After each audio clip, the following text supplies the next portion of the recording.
All right, good morning, guys. You know, I've tried and tried to show people how our rights are being taken for granted. And here is a perfect example of it. The way I'm dressed, for one, because as you can see, that shirt and this hat seems to bring people to tears. Why would you not want to make America great again? You have 193 countries, and the United States is not the top country. So I saw a video on a page, and everybody over 18,000 comments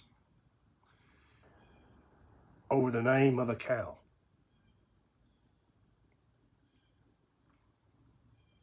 Because they say the cow was named after a racial slur at a state fair, and it caused outrage. So the family who owns the cow apologized to the black community, saying they will no longer recognize or use that word. So property that you own, you can't freely name.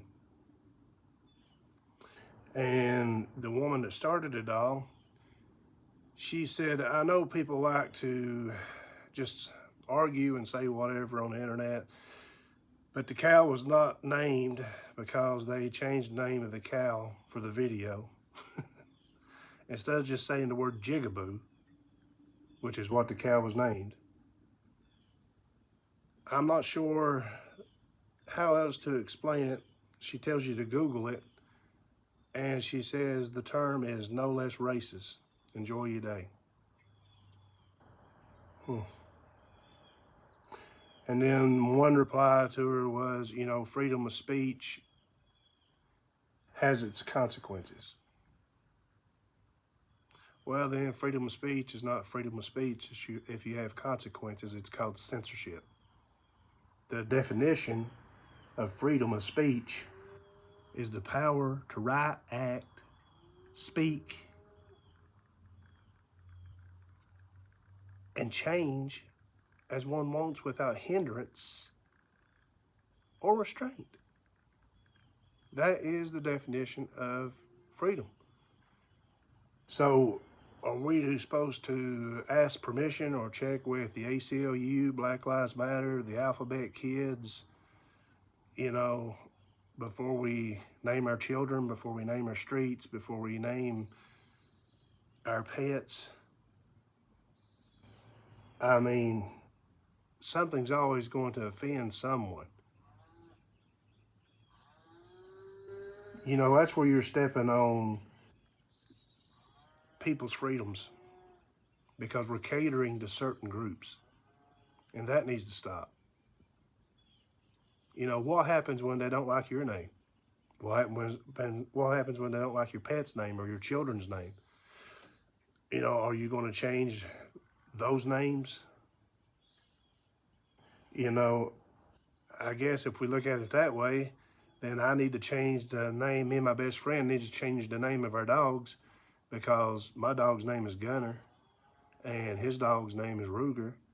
And I guess that would, you know, really offend the anti-gun protesters. You know, the Constitution, the First to 14th Amendment, don't mean much today because of all the PC and special interest groups.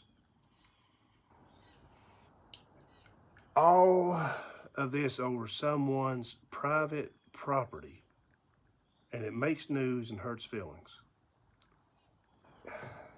You know, there's two videos that talks about white genocide that has been on YouTube and Facebook for years, and nobody seems to care.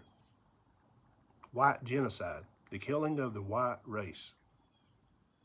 But we get over 18,000 comments and 14,000 likes over a cow. Now, how fucking stupid is that? I mean, how stupid has this country really become? You know, the First and the 14th Amendment is not for everybody anymore. It's only for the certain groups that we cater to. When are we going to say enough is enough and stop trying to dictate what everybody else does? Telling people what they can and cannot name their livestock, what they can and cannot name their pets, what flag they can and cannot fly, or that what flag is offensive. You know, I've got pictures of a local individual with standing on a flag with a sign that says "fuck your Bible." So why is that any different? You know, why is it that only certain opinions seem to matter? Why is it that only certain amendments only go for certain groups? Because I'll say this, I'll speak my mind when I please, where I please. And as long as I have the First Amendment, there's not a damn thing you can really do about it. As long as it's not threatening, as long as it's not along racial threats, there's nothing you can do about it. You know, think about it.